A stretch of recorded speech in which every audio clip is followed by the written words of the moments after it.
मंत्रियों के त्याग पत्र नहीं होते हैं भैया, वो यूपीए गवर्नमेंट नहीं है, एनडीए गवर्नमेंट। ये बयान साल 2015 का है और इसे बोलने वाले उस दौर के देश के गृह मंत्री राजनाथ सिंह है। और यकीन मानिए वो मजाक नहीं कर रहे थे, क्योंकि एक लाइन में उन्होंने सरकार का बिल लिखा कानून बोल दिया था। और आज 11 साल बाद उनके हर शब्द सच साबित हो रहे हैं, क्योंकि बीते 11 सालों में भारत में मोदी सरकार ने बहुत कुछ बदला है। नोट बदल दिया, कानून बदल दिया, शहर से लेकर गांव तक के नाम बदल गए, सड़क बदल गया, स्टेशन बदल गई, हवाई अड्डे पर किसके हाथ में ताकत रहेगी वो भी बदल गया। लेकिन बस एक चीज नहीं बदली, वो थी आरओ में गृह मंत्री। आरओपी में गृह मंत्री मतलब गणित में शून्य की खोज इसी देश ने की थी, लेकिन इस्तीफों में शून्य की खोज भारत की मोदी सरकार ने की है। और ये कहानी सिर्फ मंत्रियों की नहीं है, ये आपके बच्चों के इम्तिहान की और ट्रेन की है, सड़क की है, और आपकी जिंदगी की है, और आपके भविष्य की है। क्योंकि जिन घटनाओं ने इस्तीफा नहीं दिया गया उनका हिसाब लगाइए हुआ। 2023 में बालासोर ट्रेन हादसा होता है, 296 मौत होती है। रेल मंत्री अश्विनी वैष्णव भी यहाँ बने रहते हैं। साल 2021 में लखीमपुर खीरी में 4 किसान गाड़ी से कुचल जाते हैं। गृह राज्य अक्षय मिश्रा के बेटे पर आरोप लगता है, लेकिन केनी साहब की कुर्सी वहीं रहती है। मणिपुर वो 2 साल चला, विपक्ष गृह मंत्री अमित शाह का इस्तीफा मांगता रहा, लेकिन मजाल। और अब आपके बच्चों का भविष्य नीट का पेपर लीक होता है, लाखों बच्चों का भविष्य दांव पे लगता है। 2024 में मंत्री जी इनकार करते हैं, 2026 में इज़हार करते हैं, लेकिन कुर्सी सलामत रहती है। 11 साल में अगर छोटा बड़ा मिला ले तो इस्तीफे कम से कम 9 बड़ी मांग हो गई है। लेकिन आज तक भाजपा की मोदी सरकार ने इस्तीफा सिर्फ एक हुआ है, एमजे अकबर का, और वो भी मीटू के आरोप पर, किसी सरकारी कामकाज की गलती पर नहीं। मतलब कामकाज की गलती पर भाजपा सरकार ने आज तक एक भी इस्तीफा नहीं दिया है, एक भी। मतलब कि और अगर कभी लगा के बदल देंगे तो फिर मतलब कि कैबिनेट फिर बदलनी पड़ेगी। लेकिन जनता के सामने कभी किसी की जवाबदेही को लेकर एक भी इस्तीफा नहीं दिया। मतलब कि इनफैक्ट आपको जानकर हैरानी होगी कि एक मजेदार बताते हैं आपको बात, इस सरकार में इस्तीफा देना खुद मंत्री के हाथ में भी नहीं है। क्योंकि भारत के रेल मंत्री थे सूरज बोस साल 2017 में खुद इस्तीफा देना चाहा, हादसा हुआ है और मैं नैतिकता के आधार पर इस्तीफा दे रहा हूँ। लेकिन आपको जानकर हैरानी हुई, उन्हें इस्तीफा देने नहीं दिया गया। जिन जिन मंत्रियों पे सवाल होते इसी का भी करियर खत्म नहीं हुआ। स्मृति ईरानी बाद में बड़े मंत्रालय में लौटी, अश्विनी आज भी रेलवे समेत कई मंत्रालय, यानी मौजूदा सरकार के सिस्टम में विवाद जो है वो मंत्रियों के लिए स्पीड ब्रेकर है, लेकिन विवाद नहीं। स्पीड ब्रेकर वाले छूट की बीमारी जो है पिछली सरकारों की थी। पिछली सरकार का जो हिसाब किताब जनता ने कर दिया था, इसलिए इस सरकार की हम बात करते हैं और इस्तीफे की बात करते हैं। जिस सरकार में इस्तीफा नहीं होता वहाँ ये मान लिया जाता है कि गलतियाँ भी नहीं हो रही, कम से कम कागज पर तो मान लिया जाए। हालांकि कागज के बाहर की हकीकत अलग होती है। जिस धर्मेंद्र प्रधान साहब जो 2024 में कह रहे थे नीट यूजी पर लीक होने का कोई सबूत नहीं है, एनटीए में भ्रष्टाचार के आरोप में लहरा है, ये उन्होंने कहा था। और उसके बाद उन्हें खुद ही मानना पड़ा कि भाई साहब गड़बड़ हुआ है। दोबारा जांच हुई तो पता लगा कि पेपर परीक्षा में 35 बच्चों तक पहुंच गया था। बाद में इन्हीं मंत्री ने गिरफ्तारी कराई, मंत्री भी खुद ही गलत थे। और 2026 में वही कहानी आई। एक बार गलत होना गलती हो सकती है, 2 बार नीति होती है, लेकिन 2 बार गलत साबित होने के बाद मंत्री भी कुछ ही सलामत है। जंतर मंतर से संस्था हंगामा मचा है। लड़का लोग पुलिस वालों का सर फोड़ रहे हैं, पुलिस वालों के आरोप लग रहा है कि लड़का लोग सर फोड़ रहे हैं, आरोप कर रहे हैं एक दूसरे पर। और मतलब एक आदमी की कुर्सी जो है वो नहीं हटाई जा रही है। और यहीं से देश की जनता सवाल पूछ रही है, वो जो सोशल मीडिया पे बैठ के देख रही है जंतर मंतर पर या वो सड़क पर संसद तक पहुंच गई थी, वो पूछ रही है कि ये एक मंत्री की कुर्सी से जवाबदेही मतलब कि लाखों बच्चों के सपनों से बड़ी हो गई है। और बात केवल धर्मेंद्र प्रधान की नहीं है, बात ये है कि मौजूदा मोदी सरकार में जवाब देने का सिस्टम आके गया है। और इससे आपको समझना होगा तो ये शुरू कहाँ से हुआ, तो आपको इसके लिए 2015 में जाना पड़ेगा। उस दिन जब नलमन में बैठे भगोड़े की वजह से पहली बार ये बिना लिखा कानून जुबान पे आया था। 14 में सरकार आई, 15 में ये कानून आया। नमस्कार दोस्तों, मैं हूँ रमेश सैनी और पिछला वीडियो हमारा जो हमने प्रधानमंत्री नरेंद्र मोदी साहब की चुप्पी पे बनाया था, बेशुमार प्यार दिया हमने, बड़ी निष्पक्षता से ईमानदारी से बनाया था, उतनी ही ईमानदारी से ये वीडियो भी बना रहे हैं। हम सरकार के दुश्मन नहीं हैं, लेकिन हमें लगता है कि फोर्थ पिलर ऑफ डेमोक्रेसी को सरकार को जवाब देना बनाना चाहिए, जनता का जगाना चाहिए। इसलिए अब सरकार के समर्थक हो या सरकार के आलोचक, ये वीडियो आपको अंत तक जरूर देखना चाहिए। इसके साथ ही हमारी आपसे गुजारिश है कि आपसे बहुत सारे लोग वीडियो देखते हैं लेकिन सब्सक्राइब नहीं करते, कृपया कीजिएगा। आप सब्सक्राइब करते हो, आप कमेंट सेक्शन में हमें फीडबैक देते हैं तो हमारी हौसला अफजाई होती है और हम आपके लिए बेहतर कंटेंट, ज़्यादा रिसर्च और ज़्यादा मेहनत करके बनाते हैं।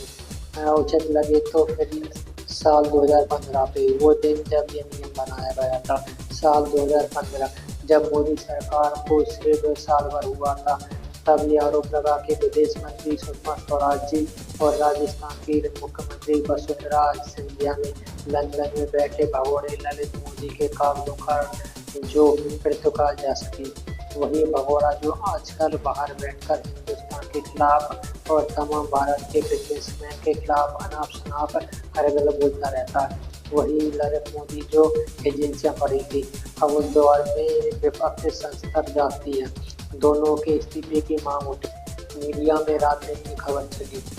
और ये वो पहला मौका था जब सरकार को ये तय करना था कि सरकार किस रास्ते पे जाएगी, जवाबदेही देने वाला रास्ता या फिर ढाल बनाकर अड़ जाने का रास्ता। और फिर 24 जून 2015 उस दौर में गृह मंत्री राजनाथ सिंह ने एक फैसला सुना दिया, वही बयान जो हमने आपको शुरुआत में सुनाया था। हाँ, ये इंडिया सरकार है, यूपीए सरकार नहीं है। यानी कि एक लाइन में पूरा हिसाब कर दिया, ना जांच पूरी होने की बात, ना आरोप की जवाब की बात, सीधा ऐलान, इस्तीफे होते हैं, ये कुछ थोड़ी नहीं है। इसके अलावा 11 साल का रिकॉर्ड खुद गवाह है। हाँ, सुषमा स्वराज तो विदेश मंत्री बनी रही, वसुंधरा राजे तब मुख्यमंत्री बनी। तूफान गुजरात सरकार ने पहला सबक सीख लिया कि तूफान जो आते जाते रहेंगे, बस कुर्सी पकड़ते बैठे रहिए। एक बार नहीं बल्कि आज हम आपको मोदी सरकार के 12 सालों का नियम बताएंगे, जब अलग अलग समय अलग अलग मंत्रियों को लेकर बवाल हुआ, आरोप लगे, लेकिन एक भी मंत्री का इस्तीफा नहीं दिया गया। कम से कम 9 मौके तो ऐसे हैं। साल 2016 में स्मृति ईरानी पे कई तरह के आरोप लगे, जिसमें जेएनयू कांड और उस दौर में रोहित वेमुला की हत्या का मामला बहुत सुर्खियों में था। दोनों पर शिक्षा मंत्री को घेरा गया, शिक्षा मंत्री के इस्तीफे की मांग की गई, लेकिन इस्तीफा नहीं हुआ। कुछ महीनों बाद मंत्रिमंडल फिर बदल हुआ और शिक्षा मंत्रालय की जगह स्मृति ईरानी को कपड़ा मंत्रालय थमा दिया गया, इस्तीफा नहीं हुआ, डिपार्टमेंट बदला गया। साल 2017 सुरेश प्रभु, जिनका जिक्र हमने किया था, सुरेश प्रभु रेल हादसों पर गिरे थे।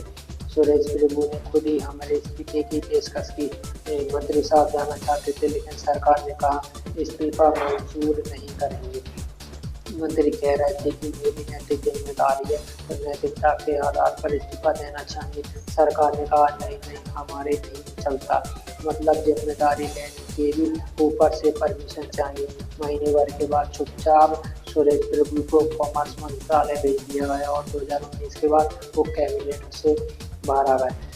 साल 2018 में मोदी सरकार ने एकमात्र इस्तीफा लिया एमसीएफ का, उनके मीटू के आरोप लगे थे, मीटू लोन स्पीड के, लेकिन वो मामला सरकारी कामकाज का नहीं था। यानी पिछले 12 सालों में मोदी सरकार में एक इस्तीफा होता है और वो भी काम की गलती पर नहीं। बड़ा उदाहरण है 2021 में अजय मिश्रा टेनी लखीमपुर के 4 किसान ऐसे थे जो गाड़ी से को चलने दिए। गृह राज्य मंत्री के बेटे पे आरोप लगे, पूरे देश में गुस्सा था, इस्तीफे की मांग की गई, इस्तीफा लेकिन नहीं हुआ। और उसी नवंबर में जब विपक्ष ने संसद न चलने की धमकी दी, तब सरकार ने साफ संदेश भिजवा दिया कि ऐसा कुछ भी नहीं होगा। साल 2023-25 के बीच में अश्विनी वैष्णव पर एक भी 3 बार, जून 2023 में बालासोट 296 मौतें। लेकिन जब मौके पर इस्तीफे पे सवाल पूछा तो रेल मंत्री पे ऐसे का इंसानियत की बात अहम है, सीधा जवाब नहीं। फिर जून 2024 कंचनजंगा, फिर मांग, फिर खामोशी, और फिर फरवरी 2025 जब नई दिल्ली रेलवे स्टेशन पर भगदड़ होती है। विपक्ष का आरोप था कि मौत का आंकड़ा 3 हादसों के बाद भी इस्तीफा नहीं लिया गया। ये कह सकते हैं देश में रेल की पटरी बदल जाती है लेकिन मंत्री नहीं बदलते। अब इसमें सरकार का भी एक पक्ष है। सरकार कहती है कि हमने इस्तीफा इसलिए नहीं दिया कि रेल मंत्री जो बेहतर काम कर रहे थे, रेल हादसे पिछले कुछ रेल मंत्री जो है बेहतर काम कर रहे थे, रेल हादसे पिछले कुछ दशकों के मुकाबले घटे हैं, ठीक है, सच बात है और सच का क्रेडिट देना चाहिए। लेकिन सवाल है कि जवाबदेही औसत से नहीं चलती साहब। औसत घट सकता है लेकिन जिन परिवारों का घर उजड़ा उनके लिए हादसा 100% सच था। और हम ये इसलिए कह रहे हैं कि भारत में उदाहरण ऐसे रहे हैं। आप याद कीजिए साल 1956 में एक रेल मंत्री थे, उन्होंने हादसे पर खुद इस्तीफा भेज दिया। नाम था लाल बहादुर शास्त्री, बिना किसी आरोप के, बिना किसी दबाव के। और पंडित नेहरू ने उस वक्त जो कहा था वो कहानी हम आपको आगे सुनाएंगे। तब नैतिकता के आधार पर इस्तीफे दिए जा रहे थे, अब नैतिकता जो है वो प्रेस रिलीज मांगती है। ऐसे ही उनका उदाहरण ले लीजिए। मई 2023 से राज्य चलता रहा, विपक्ष से 2 साल तक गृह मंत्री अमित शाह का इस्तीफा मांगता रहा, इस्तीफा नहीं हुआ। मुख्यमंत्री बीरेंद्र सिंह बाद में जरूर गए, लेकिन कब गए? 21 महीने के बाद, जब विधानसभा में नंबरों का खेल बिगड़ रहा था। विधानसभा में नंबरों का खेल बिगड़ रहा था।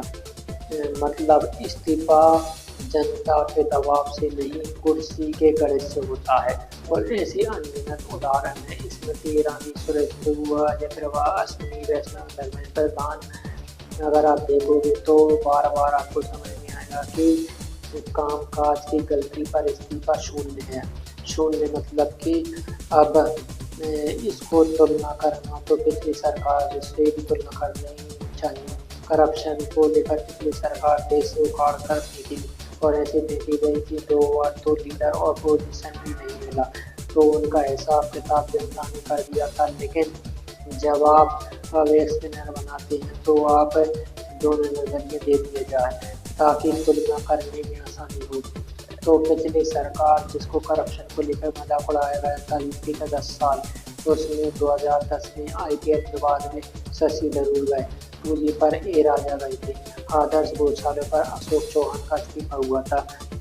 थरूर वाला मामला जो है वो पर्सनल था, क्योंकि कई और भी चीज़ें आई थी, वहाँ डिस्काउंट कर देते हैं, ठीक है, वहाँ छोड़ देते हैं। चौहान बाद में प्रदेश अध्यक्ष बने, थरूर भी मंत्री बनकर लौटे। करियर खत्म नहीं होने वाली कहानी जो है वो बीजेपी की बीमारी नहीं है, वो कांग्रेस की भी बीमारी थी। इससे समझ में आता है। लेकिन फर्क इस्तीफे का था। इस्तीफा कांग्रेस के ज़माने में इस्तीफा होता था बाद में धीरे से, जब मामला ठंडा तो वापसी हो जाती थी। यहाँ वापसी नहीं होती है, ये क्लियर निकल के आता है। मतलब कि हालांकि ऐसा नहीं है कि वहाँ पर इस्तीफा हर बार हो जाते हैं, वहाँ भी नहीं होते थे। 2G घोटाले को लेकर 3 सितंबर का इस्तीफा मांगा जाता है, लेकिन सितंबर में इस्तीफा नहीं दिया। CWG पर सीधा डिस्ट्रिक्ट का मांगा गया था, उन्होंने भी नहीं दिया, वहाँ भी वही डालती, बस कभी कभार वो टूट जाती थी या चुनाव के हिसाब से अंतर आसमां जल जाती थी। जैसे 2013 जब चुनाव आने वाले थे तब एक ही दिन में दो मंत्री निपट गए थे, अश्विनी कुमार और रेल मंत्री पवन बंसल। हालांकि ये निर्णय इसलिए थे कि उनके भांजे को इंदौर में घूस लेते पकड़ा गया था। और लेकिन दिलचस्प ये भी है कि यूपीए में भांजे पर आरोप लगे तो मामा की कुर्सी चली गई। बंसल पर सीधा आरोप नहीं था। अजय मिश्रा के बेटे पर किसानों को कुचलने का आरोप लगा था। मतलब पिताजी जो है वो गृह राज्य मंत्री थे। हालांकि इस लड़ाई को एनडीए बनाम यूपीए की लड़ाई नहीं करना चाहते, मतलब इसे और थोड़ा सा मॉडिफाई करते हैं और एनडीए बनाम एनडीए करते हैं। अटल बिहारी की भाजपा सरकार और नरेंद्र मोदी साहब की भाजपा सरकार की तुलना कर लीजिए। नीतीश कुमार ने 1999 के जैसलमेर हादसे पर इस्तीफा दिया था। करीब 290 लोगों की मौत हुई थी और नीतीश कुमार ने नैतिकता के आधार पर इस्तीफा दिया था। आज नीतीश कुमार की राजनीति को लेकर हजार सवाल हुए, लेकिन उस दौर में जो किया था वो रिकॉर्ड में दर्ज है। और सिर्फ नीतीश कुमार नहीं, साल 2001 में तहलका कांड पर वाजपेयी के रक्षा मंत्री जॉर्ज फर्नांडिस ने भी इस्तीफा दिया था। ये सच है कि कुछ महीनों बाद वो लौट आए थे, लेकिन इस्तीफा हुआ था, यानी कि इस्तीफा जवाबदेही के आधार पर हो। ये रिवाज अटल बिहारी वाजपेयी की एनडीए सरकार में भी जिंदा था। इसी सरकार में दफन हो गया। आपके इस बीच में आपको कांग्रेस पे क्या आ रहा है तो वो भी स्पष्ट करते हैं कि जनता ने उन्हें उखाड़ फेंका था। इसकी भी वजह थी। वजह मतलब यूपीए सरकार में जो घोटाले तो बहुत बड़े बड़े हो रहे थे। इसलिए 2G में CD में उस वक्त 2.25 लाख करोड़ का आंकड़ा बताया था। मतलब यूपीए के इस्तीफे भी नैतिकता के आधार पर नहीं थे। राजा साहब तब गए थे जब अदालत से, फिर चौहान तब गए थे जब हाईकमान ने कहा। इस्तीफा दबाव का नतीजा था, त्याग का नहीं। बस ये था कि आज की सरकार में दबाव काम नहीं करता, उस दौर में जो सरकार थी उसमें दबाव काम करता था। आज तो सरकार क्लियर है, लेकिन कहानी फिर वही है। क्या उसी तरफ आज की सरकार भी जा रही है, उसी गति की तरफ जिस तरह पिछली सरकार गई थी। और पिछली सरकार का हिसाब किताब जैसा हमने जनता ने कर दिया। इस बार की कहानी जो है वो हो रही है, जिसको लेकर जनता आकलन करेगी। अब सवाल ये है कि सरकार इस्तीफा क्यों नहीं देती। तो सरकार की बात ही सुन लेते। सरकार के पास एक जवाब है। राजनीति को समझने वाले यह समझाते हैं कि सरकार इस्तीफा अपने मंत्रियों से इसलिए नहीं देती कि सरकार को डर ये है कि अगर इस्तीफा ले लिया गया तो ये संदेश जाएगा कि सरकार ने अपनी गलती मान ली। और मोदी सरकार पिछले 12 सालों में एक भी इस्तीफा नहीं दिया, क्योंकि किसी भी मामले पर अपने मामले पर गलत होते नहीं दिखाना चाहते। वो नहीं चाहते कि ये जाने से दबाव में जाकर किसी मंत्री का इस्तीफा दे दिया। इसके पीछे तर्क भी है कि जांच पूरे होने से इस्तीफा देना नहीं आया है। सरकार के समर्थक कहते हैं बीजेपी भी यही करती थी, मीडिया के दबाव में इस्तीफे दिए और बाद में उनके मंत्री अदालत से बरी हो गए। अब सरकार का तर्क ये है कि कुर्सी छोड़ देना क्या लोकतंत्र है। सुनने में ये बात ठीक लगती है, लेकिन ये कहानी आती है नैतिकता की। वो नैतिकता जो अटल बिहारी वाजपेयी की सरकार में जॉर्ज फर्नांडिस, नीतीश कुमार ने दिखाई थी, जो पंडित नेहरू की सरकार में लाल बहादुर शास्त्री साहब ने दिखाई थी। नैतिक की जिम्मेदारी लेकर और अदालती गुना, ये दो अलग चीजें हैं। इस्तीफा का मतलब ये नहीं होता कि आप दोषी हैं। इस्तीफे का मतलब होता है कि आप जिम्मेदारी को कबूल कर रहे हैं। जांच होगी, अगर आप निर्दोष हैं तो लौटाइएगा। लेकिन नैतिकता के आधार पर इस्तीफा मोदी सरकार ने पहले नहीं दिया। मोदी सरकार के चाहने वाले ये कहते हैं कि सरकार ने इस्तीफा लिया है। वो एक कोशिश करते हैं। जुलाई 2021 में कोविड की दूसरी लहर की दवाई के बाद सर्जन मंत्री जो हटा दिए गए थे, खुद स्वास्थ्य मंत्री उससे हर्षवर्धन जो हटा दिए गए थे, रविशंकर प्रसाद हटाए गए, शिक्षा मंत्री निशंक हटाए गए थे। अब इसको लेकर सरकार के चाहने वाले कहते हैं कि परफॉर्मेंस कर मंत्री बीजेपी में जाते हैं, आप सही नहीं कह रहे हैं। लेकिन फिर हम आपसे कह रहे हैं कि भाई साहब, रीसफल करना और जनता के सामने जवाबदेही का आरोप लगाकर हटाना, इन दोनों में फ़र्क होता है। फ़र्क मतलब जिस तरह ये जिन इस्तीफों की बात कर रहे हैं, ये कागज़ पे इस्तीफा लिखवाए गए थे, फेरबदल से चंद घंटे पहले ना जिम मालिक को कब लगाया, ना कोई सफाई दी गई। बस एक लिस्ट आई, सरकार ने मंत्रिमंडल में फेरबदल कर दिया और सरकार ने कभी नहीं माना कि डॉक्टर हर्षवर्धन को कोविड की वजह से हटाया गया था। ये मीडिया का मानना था कि इस्तीफा जवाब होता है, हटाना सफाई। मतलब इस सरकार में जवाबदेही है तो, लेकिन शायद बंद कब होंगे, क्योंकि जनता के सामने मोदी सरकार ने आज तक एक बार भी नहीं माना। अब एक और तर्क पे चलता है, इस्तीफा जो है वो पुराने जमाने की चीज़ है, अब जवाबदेही अदालत से आती, चुनाव से आती है, मीडिया से आती। ये सुनने में कूल लगता है, मॉडल लगता है, लेकिन जनाब अदालत क्राइम पकड़ती है, लापरवाही नहीं। चुनाव 5 साल में एक बार आता है और वो पैकेज नहीं है। एक मंत्री की गलती पर पूरी सरकार का वोट थोड़ी बदलता है, और मीडिया वो सवाल पूछ सकती है, जवाब नहीं दिला सकती। इस्तीफा इकलौती चीज़ है जनता के सामने उस वक्त ये कबूल करती है कि गलती हुई है, बाकी सब रास्ते देर से आते हैं या फिर नहीं आते। और इसीलिए आज जब ये आरोप लग रहा है कि 7 साल में 70 पेपर लीक हुए, मतलब तो ये सवाल है कि ये क्या, ये जनता के प्रति जवाबदेही नहीं होनी चाहिए मंत्री का इस्तीफा लेकर। अब कुछ लोग कहेंगे इस्तीफे से क्या बदल जाएगा। सरकार भी कहती है कि हम इस्तीफे की जगह पर सिस्टम को सुधार रहे हैं, जैसे नीट के मामले में वो कहते हैं कि देखिए NEET 2026 paper leak, CBI, Rajasthan, SOG और कई राज्यों की पुलिस जांच कर रही है और लगातार गिरफ्तारी हो रही है। हमने 2000 पेपर कराए, लेकिन फिर मैं कह रहा हूँ कि जरा एक बार उस बच्चे से पूछिए जिसने साल भर की तैयारी की और उसके बाद जिंदगी का सबसे बड़ा इम्तिहान दिया और आगे उसके साथ ये घटना हो जाती है। उसका पेपर लीक हो गया, लीक करने वाले वो टीचर थे जिन्हें पेपर बनाने के लिए एनडीए ने किया था। हाँ, सरकार के समर्थक कह सकते हैं कि सरकार बेदाग है। फिर मेरा सवाल है, लड़े तो जीते नाम सरदार का, हारे तो सवाल ही सरदार का। चोर बाहर का थोड़ी था साहब, दरबार का ही रखा हुआ आदमी था जिसने युक्त किया, जांचा, पढ़ा, पेपर किया। यही तो बात है जो मनमोहन सिंह पे आरोप लगा था कि वो बाथरूम में रेनकोट पहन के नहाते थे, उनके दामन पर पानी नहीं है। यही बात तो धर्मेंद्र प्रधान को लेकर भी जाती है कि वो धर्मेंद्र प्रधान के डिपार्टमेंट में इतनी बड़ी बड़ी घटनाएं हो रही है, तो फिर उनकी जवाबदेही क्यों नहीं है। और माफिया के लिए सजा है तो मंत्री साहब के लिए कुछ क्यों नहीं है कि भैया अगर धर्मेंद्र प्रधान के डिपार्टमेंट में इतनी बड़ी बड़ी घटनाएं हो रही है तो फिर उनकी जवाबदेही क्यों नहीं है। और माफिया के लिए सजा है तो मंत्री साहब के लिए कुछ क्यों नहीं है। तो मतलब कि 7 साल में 15 राज्यों में 70 परीक्षाओं के पेपर लीक होते हैं।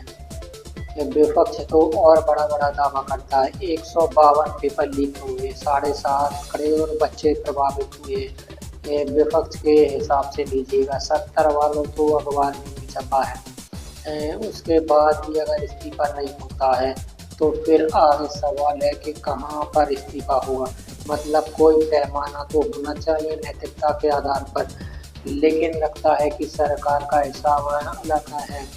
अफसर बदल दो, परीक्षा दोबारा करा दो, लेकिन मंत्री मत बदलो।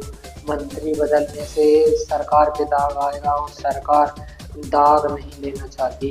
हालांकि धर्मेंद्र प्रधान की कुर्सी बचे रहने की पीछे एक कहानी और भी है, एक कड़वा और सच बताते। हालांकि धर्मेंद्र प्रधान का इस्तीफा नहीं हुआ है, उसके पीछे एक और कहानी है और वो कहानी सवाल के जरिए समझाते हैं। सवाल क्या इस देश में जवाबदेही हैसियत औकात देख के होती है, क्योंकि जिस धर्मेंद्र प्रधान से छात्र इस्तीफा मांग रहे हैं वो कोई आम मंत्री नहीं है और यही उनके कुर्सी का असली कवच भी है। धर्मेंद्र प्रधान के पिताजी देवेंद्र प्रधान खुद वाजपेयी सरकार में प्रधानमंत्री थे, यानी कि राजनीतिक छुट्टी लिए और मई 2014 से यानी मोदी सरकार के पहले दिन से प्रधानमंत्री बिना रुके बिना गिरे उन्होंने काम भी किया। जैसे उज्ज्वला योजना उन्हीं के मंत्रालय से निकली थी। 2017 में उड़ीसा में गांव-गांव बूथ-बूथ तक जो संगठन उन्होंने खड़ा किया, 2024 में बीजेपी की जीत में उसका बड़ा हाथ रहा है। धर्मेंद्र प्रधान की छवि बीजेपी में एक लो प्रोफाइल नेता है जो गंभीर है, बवाल से दूर रहता है, ऊपर वालों को पसंद आता है। संघ, संगठन और सरकार तीनों जगह उनकी पकड़ है। आसान भाषा में कहें तो धर्मेंद्र प्रधान भाजपा के वो खिलाड़ी हैं जो बाहर बिताना कैप्टन को महंगा पड़ता है। मैदान में परफॉर्मेंस चाहे जैसी भी हो, ड्रेसिंग रूम में उनकी पकड़ मजबूत है और जब तक ड्रेसिंग रूम वाली पकड़ है तो उसका स्कोर बोर्ड पे किसी का ध्यान नहीं जाएगा। और इसमें कुछ नया भी नहीं है। हर सरकार अपने काम के लोगों को बचाती, कांग्रेस भी बचाती है, किसी एक पार्टी की बीमारी नहीं है। लेकिन सवाल फिर ये वही है कि वफादारी हमेशा जवाबदारी पे भारी पड़ती है। 7 साल 70 पेपर लीक, सैकड़ों बच्चों पे चोट लगी और पुलिस वालों को चोट लगी। एक इस्तीफे से देश में अनशन खत्म हो सकता है, चीजें बेहतर हो सकती है, बदनामी नहीं होगी सरकार की। लेकिन क्या वो मंत्री बड़ा है, यही सवाल है। हालांकि एक और चीज है, धर्मेंद्र प्रधान के इस्तीफा न होने लेकर भाजपा की मोदी सरकार आंदोलन को थकाती है, मतलब कि उनको तराजू पर तोलती है। समझिए आप, ये बड़ा इंटरेस्टिंग पार्ट है। मतलब कि भाजपा सरकार यूं ही किसी आंदोलन में इंटरेस्ट नहीं दिखाती। सरकार का फॉर्मूला किताब में नहीं, उसकी रिकॉर्ड में है। वो हर आंदोलन को एक तराजू पे तोलती है कि जनता में कितना गुस्सा है, इसका पॉलिटिक्स पर कितना असर पड़ेगा। अगर नुकसान ना दिखे तो सरकार झुकती नहीं, इंतजार करती है। ये सरकार को सालों से देखने वाले कई पत्रकार कहते हैं कि जो इसे आपके आंदोलन से देख सकते हो, बीच में ही नीट की परीक्षा दोबारा हुई, आपकी रिजल्ट भी आ गए। मतलब सरकार को आप नोटिस करोगे तो भाजपा सरकार हर बार आंदोलन को पूरा वॉच करती है। किसान आंदोलन 2020-21 में 3 कृषि कानून के खिलाफ किसान धरने पे बैठ गए थे, सरकार महीनों तक अड़ी रही, लेकिन फिर नवंबर 2021 में झुकी। मोदी जी ने कहा कि हमारी तपस्या में कोई कमी रह गई है। लेकिन अगर वहाँ वक्त पे गौर करेंगे तो उस वक्त पंजाब और यूपी के चुनाव थे, यानी सरकार झुकी तो, लेकिन जब पूरा टेस्ट किया और चुनाव नजदीक आता, अब आप इसे किसानों के आंसू कहें या फिर वोट बैंक का गणित, ये समझने वाली बात है। मतलब कि और अब सवाल आता है धर्मेंद्र प्रधान के इस्तीफा होगा क्या।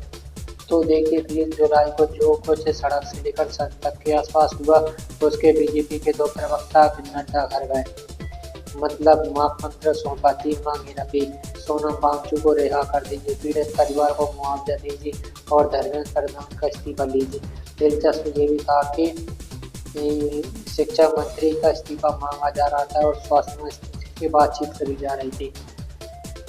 मतलब कि नड्डा साहब ने कोई पक्का वादा नहीं किया, धरना खत्म कर दो, यहाँ अन्य दरवाजा बंद किया ना खुला रखा। सवाल है क्या होगा, ये धर्मेंद्र प्रधान साहब रहेंगे या फिर हट जाएंगे। देखिए एक थोड़ी अंदर से आ रही है कि सरकार कैबिनेट और संगठन में फेरबदल कर सकती है, लेकिन फिर पुरानी कहावत धर्मेंद्र प्रधान हट गए, अगर सीजीपी की वजह से तो सरकार को मानना पड़ेगा गलती हुई थी। मतलब कि ये कह सकते हो आपके सरकार का ट्रैक रिकॉर्ड कहता है कि गलती सरकार नहीं मानती है। मतलब इसको समझने के लिए आप याद कीजिए सुभाष प्रभु की कहानी। सुरेश प्रभु ने अपना इस्तीफा पेश किया था, लेकिन ठुकराया गया था। कुछ महीनों बाद चुपचाप मंत्रालय बदल दिया गया। 2019 में जब कैबिनेट से बाहर कर दिया, ना इस्तीफे की हार ना जवाबदेही की भी चुपचाप बने। अगले कुछ हफ्तों में धर्मेंद्र प्रधान का डिपार्टमेंट बदल जाता है तो आप चौंकिएगा मत। बस एक चीज पे नजर रखिए, अगले फेरबदल में प्रधान का अमन सरकार से निकालकर संगठन में देखी तो समझ जाइए ये सुरेश प्रभु वाला फॉर्मूला चल गया, क्योंकि भाजपा सरकार का ट्रैक रिकॉर्ड है, मंत्री हटते नहीं है। खैर कुल मिलाकर लौटते हैं कि यहाँ पर मंत्रियों की ताकत नहीं होती है। साल 2015 में राजनीति में यह बयान दिया था राजनाथ ने तो स्मृति ईरानी से शोएब प्रभु तक, चीनी से लेकर अश्विनी वैष्णव तक और धर्मेंद्र प्रधान 11 साल में सरकार ने गलत होकर एक भी उदाहरण पेश नहीं किया। और ऐसा नहीं है कि ये किताबों वाली नैतिकता जो असली दुनिया में कहीं नहीं चलती है। साल 1982 में अर्जेंटीना में पॉल प्लांट पे कब्जा किया था और 3 दिन के अंदर विदेश मंत्री लॉर्ड ने इस्तीफा दिया था। प्रधान टैचर जो है रुकते नहीं, वो नहीं माने, कहा कि देश को शर्मिंदगी हुई है और वो शर्मिंदगी की जिम्मेदारी उनकी है। और सबसे बड़ी बात, बाद में जांच हुई तो वो निर्दोष निकले, यानी कि बिना दोष के इस्तीफा दे दिया था। इस देश के अपने इतिहास में भी ये उदाहरण है। हमने जैसा शुरुआत में कहा था कि साल 1956 लाल बहादुर शास्त्री रेल मंत्री, सितंबर में महबूबनगर में रेल हादसा हुआ था, 100 से ज़्यादा मौत हुई थी। शास्त्री साहब ने इस्तीफा भेज दिया था। प्रधानमंत्री नेहरू ने ठुकराया था। 3 महीने के अंदर तमिलनाडु के अरियालूर में दूसरा हादसा हुआ, 144 मौत हुई। शास्त्री ने इस्तीफा फिर भेजा। ना पेपर लीक किया था, ना ट्रेन उन्होंने चलाई थी, ना उन पर कोई आरोप था, लेकिन फिर भी अड़े। अपने इस्तीफे में लिखा कि अच्छा हो अगर मैं चुपचाप ये पद छोड़ दूँ। इस बार नेहरू ने संसद में कहा था कि शास्त्री हादसे के जिम्मेदार नहीं है।